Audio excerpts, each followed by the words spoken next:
Good morning student. आज हम chemical property के बारे में डिस्कस करेंगे, जिसमें से एक केमिकल प्रॉपर्टी हम पढ़ चुके थे।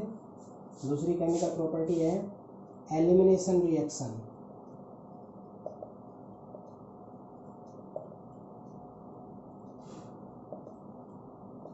एलिमिनेशन रिएक्शन फर्स्ट क्या थी? फर्स्ट आपकी थी सब्स्टिट्यूशन, वो भी न्यूक्लियोफिलिक सब्स्टिट्यूशन। अब है एलिमिनेशन। तो एलिमिनेशन भी दो तरह के होते हैं, अल्फा बीटा गामा। तो ये बीटा एलिमिनेशन होती है, ठीक है। तो जैसे अपने पास ये है CH3 CH2 CH2 Cl, क्या नाम हुआ इसका? क्लोरोप्रोपेन। इसकी रिएक्शन आप करते हैं KOH अल्कोहलिक के साथ, तो बीटा एलिमिनेशन होता है। तो ये इससे जुड़ा है ये अल्फा और इससे आगे जुड़ा ये बीटा। तो क्या होगा? K और Cl निकल जाएगा KCl, और बीटा से H और OH निकल जाएगा H2, CH3 CH double bond CH2 propene, ठीक है। तो हेलोअल्केन से अल्कीन में कन्वर्ट हो सकता है। इसमें एलिमिनेशन होता है अगर यही रिएक्शन KOH एक्वस के साथ होती। इसके साथ KOH एक्वस, तो KCl निकल जाएगा CH3 CH2 CH2 OH alcohol, ठीक है। तो इसका मतलब क्या हुआ? KOH एक्वस में अल्कोहल बनता है, और इसमें तो जब KOH एक्वस से करते हो तो न्यूक्लियोफिलिक सब्स्टिट्यूशन होता है, अल्कोहलिक से करते हो तो एलिमिनेशन रिएक्शन होती है, ठीक है। इस पे रीजनिंग क्वेश्चन भी आएगा। नेक्स्ट है एग्जाम्पल इसका CH3 CH2 CH, यहाँ मैं ले लेता हूँ Br CH3।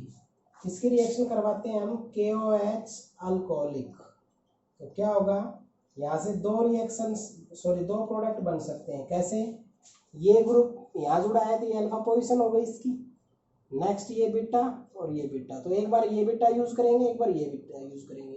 तो इस वाले के साथ करते हैं KBr, तो रहेगा ही रहेगा, और यहाँ से अल्फा और ये बीटा से H और OH क्या हो जाएगा? वाटर, तो H2। तो यहाँ से तो क्या बना? CH3 CH2 CH double bond CH2। इसका नाम तो क्या हुआ? ब्यूट-1-इन। अब ये बीटा मानते हैं तो क्या होगा? KBr और H2O, तो क्या बन जाएगा? CH3 CH double bond CH। ये क्या होगा? ब्यूट-2-इन,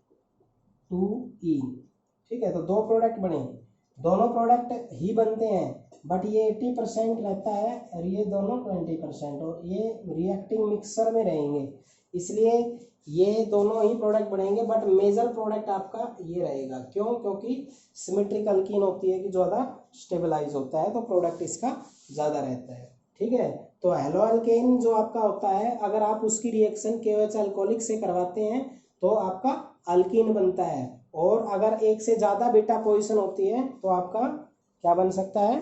दो प्रोडक्ट बनता है। तो एक से ज़्यादा दो से ज़्यादा तीन भी हो सकती है। यहाँ पर अगर एक और CH3 जुड़ा हो तो ये अल्फा ये बीटा, बट इसमें और इसमें फिर सेम प्रोडक्ट बनेगा, वो देख लेना। वो तो आप बीटा पोजीशन मानो और जैसे ही रिएक्शन किए वैसे करो, ठीक है। तो ये मेजर प्रोडक्ट आपका रहेगा। तो जो सेकेंड रिएक्शन थी एलिमिनेशन, उसमें बीटा एलिमिनेशन होता है, और ये रिएक्शन जो आपकी होती है इसको हम शेट-जेफ रूल के नाम से जानते हैं। किस नाम से जानते हैं इसको? शेट-जेफ रूल।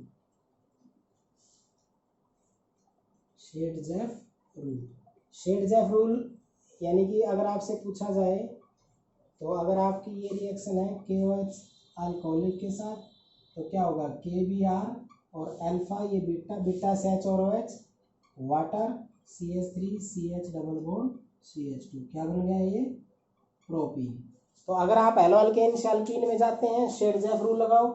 इससे वापिस इसमें जाते हो तो आप इसमें क्या करो? HBr ऐड कर दो पेरोक्साइड की प्रेजेंस में, तो एंटी मार्कोनिकोव रूल लगेगा। नेगेटिव पार्ट कहाँ अटैक करेगा?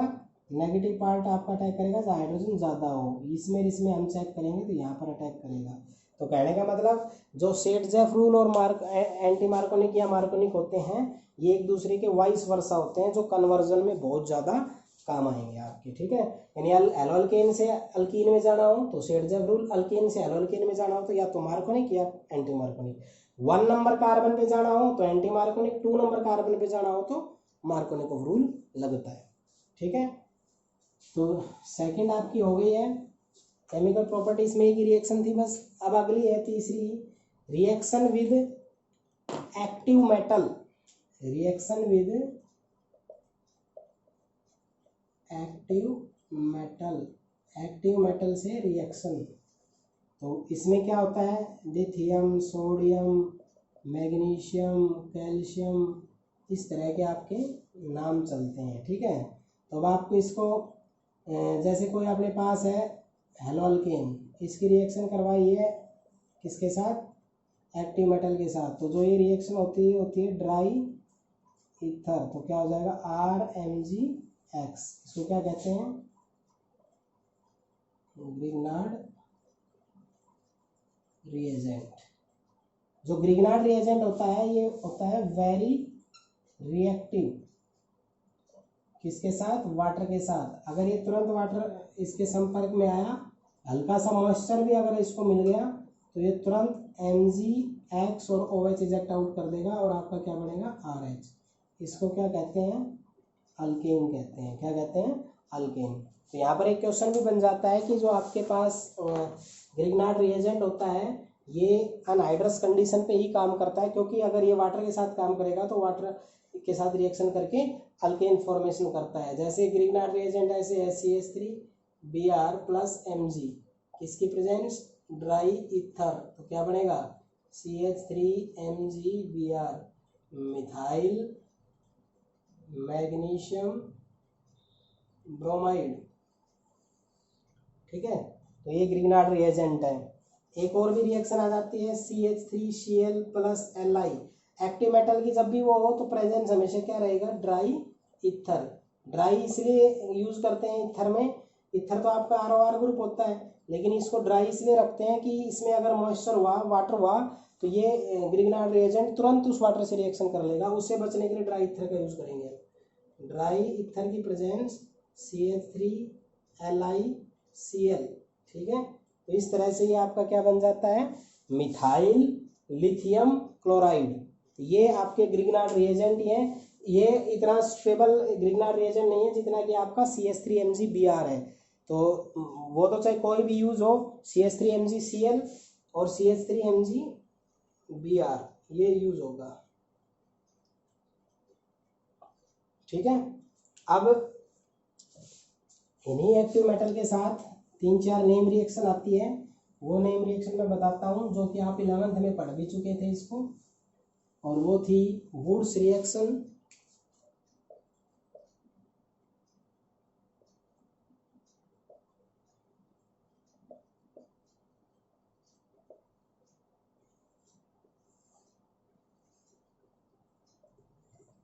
कोई हेलोअल्केन ले लिया हमने, सोडियम मेटल के साथ रिएक्शन करवाई ड्राई ईथर की प्रेजेंस में, तो ये आपका 2NaCl इजेक्ट आउट हो गया, और CH3 इसको क्या कहते हैं, ईथेन, ये बन गया। यहाँ एक कार्बन था क्लोरोमीथेन, मीथेन कितना होता है 1, किसमें कन्वर्ट हो गया 2 में, जिसको क्या कहते हैं ईथेन। तो कार्बन इंक्रीज करने के काम में आता है। ठीक है, दूसरा जो है वो है फिटीज रिएक्शन।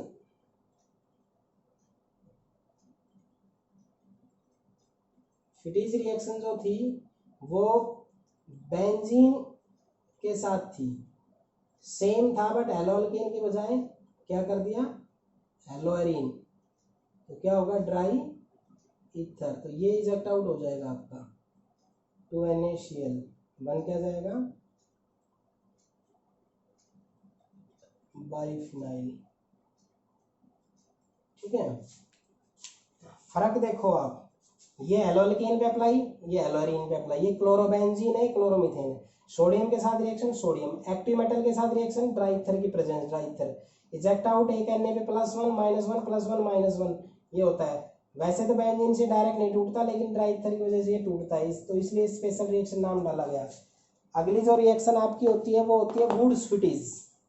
क्या है, वुड्स फिटीज रिएक्शन। तो नाम से ही देखो, वुड्स मीन्स इसका एक पार्ट ये ले लो, फिटीज इसका एक पार्ट ले लो, प्रेजेंस किसकी, ड्राई ईथर की, तो आपका 2 NaCl इजेक्ट होगा और बेंजीन रिंग जो है इसके ऊपर क्या आ जाएगा, CH3 क्या बन जाएगा, टोल्यूइन। ठीक है, तो यहाँ पर अगर आप एलिफेटिक के ऊपर अप्लाई करते हो तो alkane with 1 more carbon, aromatic के अप्लाई करते हो तो बाइफिनाइल, और एक एलिफेटिक और एक एरोमेटिक करते हो तो हाइड्रोकार्बन आपका एरोमेटिक का बन जाएगा। तीनों की मोस्ट कॉमन बात, तीनों सोडियम मेटल के साथ रिएक्शन करता है, तीनों की प्रेजेंस ड्राई ईथर होती है, तीनों का जो प्रोडक्ट रिजेक्शन होता है वो 2 NaCl होता है। इसमें एलिफेटिक में तो ये दोनों कार्बन जोड़े तो कार्बन 1 से 2 हो गई, तो कार्बन इंक्रीज करने के काम में आती है वुड्स रिएक्शन। फिडीज में बाइफिनाइल बनता है, तो यहाँ पर एक इंपॉर्टेंट कन्वर्जन बन सकता है जो आपके एनसीईआरटी में भी है, क्लोरोबेंजीन से बाइफिनाइल में बदलो, पेपर में आएगा कन्वर्ट क्लोरोबेंजीन तो बाइफिनाइल, फिडीज रिएक्शन अप्लाई कर दो। सिमिलरली ये दोनों का कॉम्बिनेशन होने से बना था। ठीक है, अब मैं आपको एक रिएक्शन और बताता हूँ इसी में ही चेंजेस करके, वो रिएक्शन है आपकी अल्मंस रिएक्शन। क्या है वो रिएक्शन, अल्मंस। अल्मंस रिएक्शन जो है ये एक्टिव मेटल में कॉपर से रिएक्शन करती है, किससे करती है, कॉपर से। ये फर्क है, बाकी सब कुछ सेम। यानी कि जब आपका हेलोअरीन है वो कॉपर की प्रेजेंस में रिएक्शन करता है ड्राई ईथर की प्रेजेंस में, तो Cu पे +2 होता है, Cl पे -, Cl2 इजेक्ट हुआ तो ये दोनों जुड़ गए, बाइफिनाइल आपका फॉर्मेशन हुआ। तो क्या करोगे, when 2 mole of Rx reacts with sodium metal in presence of dry ether, then alkane is formed, is called Wood's reaction. When 2 mole of Arx reacts with sodium metal in presence of dry ether, biphenyl form is Fittis reaction. When 1 mole of Rx reacts with 1 mole of Arx in presence of dry ether in presence, it reacts with sodium metal in presence of dry ether, then alkyl benzene is formed, is called Wood's Fittis reaction. When 2 mole of Arx का मतलब होता है aromatic, RX का मतलब होता है aliphatic, और RX और ARX ये 2 मोल यूज होता है, ये 2 मोल। जब 2 मोल ARX का यूज होता है बट मेटल की प्रेजेंस होती है copper in presence of dry ether, then biphenyl is form, is called Ullmann's reaction. तो चारों रिएक्शन का most common part dry ether की प्रेजेंस, और अल्मंस और फिटीज रिएक्शन में जो होता है इसमें ARX यूज होता है। जो आपका फिटीज होता है उसमें तो यूज किया गया था सोडियम मेटल, और जो अल्मंस है उसमें यूज किया गया है कॉपर मेटल। रिएक्शन के बाद में प्रोडक्ट दोनों का सेम। तो एक्टिव मेटल के साथ आपकी 4 नेम रिएक्शन है जो कि +1 में भी थी और यहाँ पर भी है, तो आप इनको अच्छे से तैयार करोगे। इसकी एप्लीकेशन कार्बन को इंक्रीज करता है, इसकी ये बाइफिनाइल फॉर्मेशन करता है जो एक डिसइंफेक्टेंट होता है। वुड्स फिटीज तो इन दोनों का कॉम्बिनेशन है। अल्मंस और फिटीज में कोई ज्यादा डिफरेंस नहीं है, सिर्फ मेटल का डिफरेंस है। कॉपर के साथ अल्मंस ने करके देखा था, सोडियम के साथ फिटीज ने करके देखा था। तो ये 4 रिएक्शन आप तैयार करोगे जो कि किसके साथ थी, एक्टिव मेटल के साथ थी। ठीक है, अब आपकी 3-4 रिएक्शंस बचती हैं, उनमें से एक रिएक्शन है वो है प्रिपरेशंस ऑफ हेलोअरीन।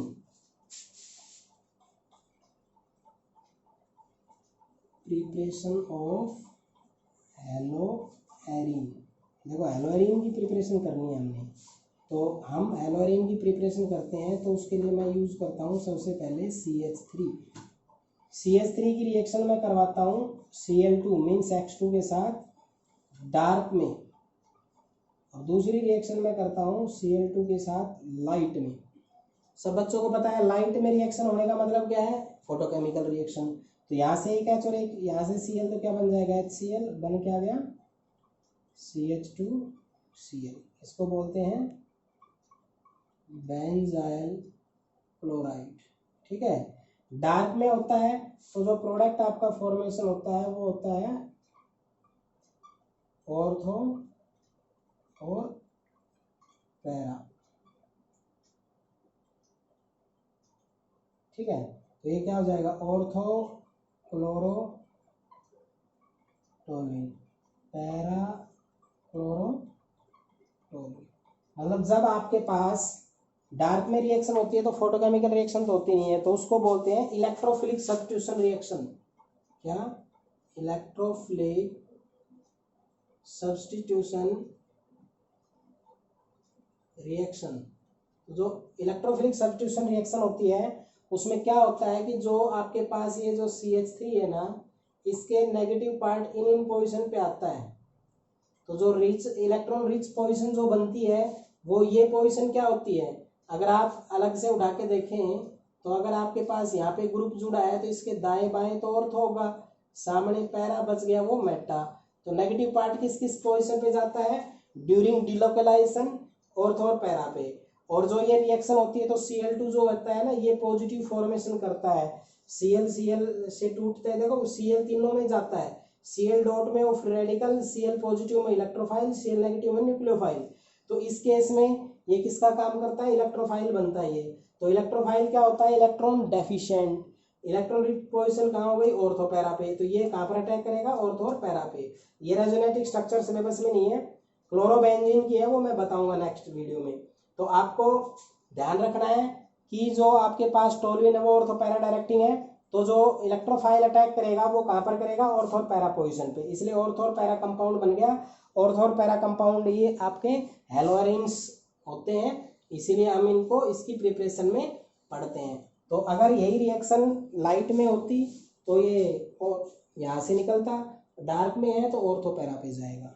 ठीक है, अब जो सेकंड प्रिपरेशन है उसके लिए मैं आपको एक बात बताता हूँ कि आपके जो फोर्थ ऑर्गेनिक केमिस्ट्री है उसमें से एक टॉपिक हटा दिया गया है जिसका नाम है डाइजोनियम साल्ट। उस पे 2 क्वेश्चन हर साल पेपर में आए थे।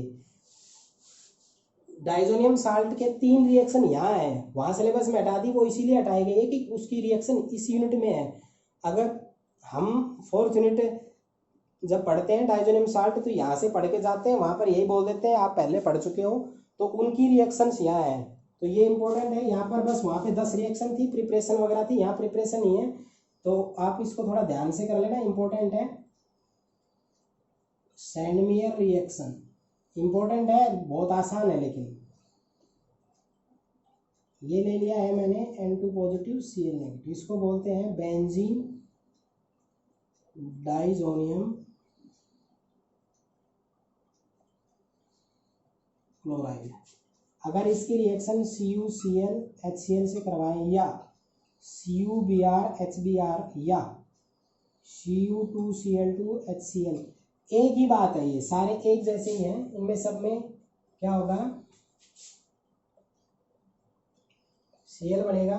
डाइजोनियम साल्ट कभी भी जब हीट होता है तो N2 हमेशा इजेक्ट आउट होता है, क्योंकि N2 एक स्टेबलाइज गैस है और ये यहाँ ये सेम है, तो सब इसका सब्स्टिट्यूशन होने का कोई मतलब ही नहीं है। इसमें अगर करेंगे तो इसमें बनेगा Br, रीजन कि ये प्लस N2 प्लस HCl, ये इसलिए है कि दूसरे वाले में Cl ही बनेगा। इसमें Br इसलिए बना कि इसमें Br था, ठीक है, ये Br यूज करो। तो आप जानते हो क्लोरीन ब्रोमीन आयोडीन डाउन में गए, साइज बढ़ गया, साइज बढ़ गया तो न्यूक्लियोफिलिसिटी बढ़ गई, तो ये जो है ये इन दोनों को रिप्लेस कर सकता है, ये इसको कर सकता है, तो यहाँ पर ये न्यूक्लियोफाइल इसको रिप्लेस कर सकता है। और N2 चला गया तो ये H के साथ तो Cl चला गया, बच गया Br, वो यहाँ पर जुड़ गया। तो अगर आप ये रिएक्शन करते हैं तो ये ध्यान रखना है कैसे, when benzene diazonium chloride reacts with CuCl HCl, then by removal of nitrogen then haloarenes is formed. This reaction is known as Sandmeyer reaction. तो सैंडमेयर रिएक्शन में CuCl HCl, CuBr HBr, CuCl2 HCl इनकी presence में reaction होती है तो हैलोअरीन्स आपका बनता है। क्या बनता है इनका, हैलोअरीन्स। तो इस तरह से आप ध्यान रखेंगे, जब बेंजीन डाइजोनियम क्लोराइड आपका होता है वो CuCl HCl या CuBr HBr की प्रेजेंस में होता है तो उसके अंदर आपका हैलोअरीन्स बनता है। अब थोड़ा सा डिफरेंस कर दो, यही रिएक्शन जो है ये आपकी गेटरमैन रिएक्शन बन सकती है। कौन सी रिएक्शन बन सकती है, गेटरमैन।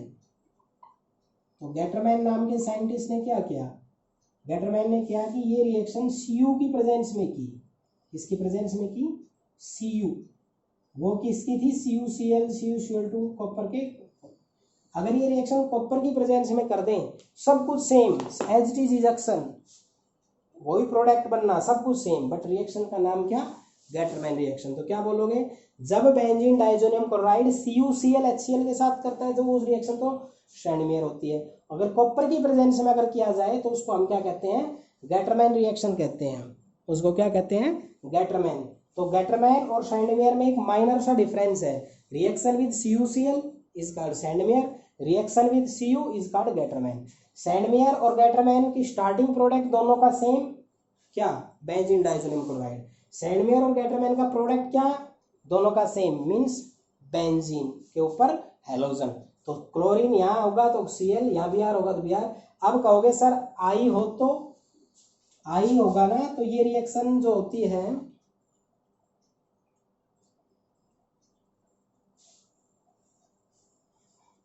अगर ये बेंजीन डाइसोनियम क्लोराइड की रिएक्शन अगर Ki के साथ हो वार्म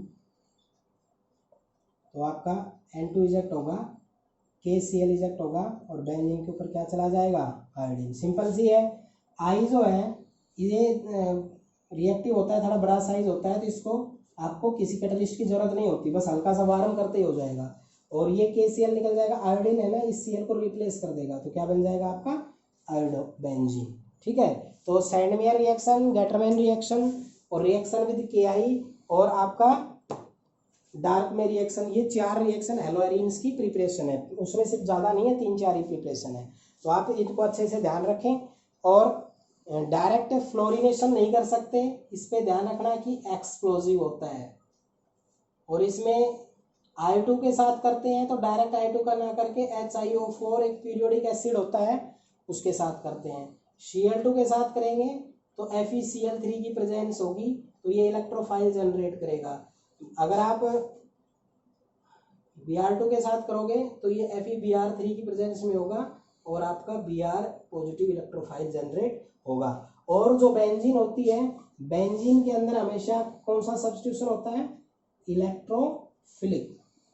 ठीक है, और जो सिंपल रिएक्शन होती है न्यूक्लियोफाइल के साथ, उसमें क्या होता है आपका न्यूक्लियोफिलिक सब्स्टिट्यूशन। तो यहाँ पर आप 3 तरह के मैकेनिज्म पे ही आपको देखना है।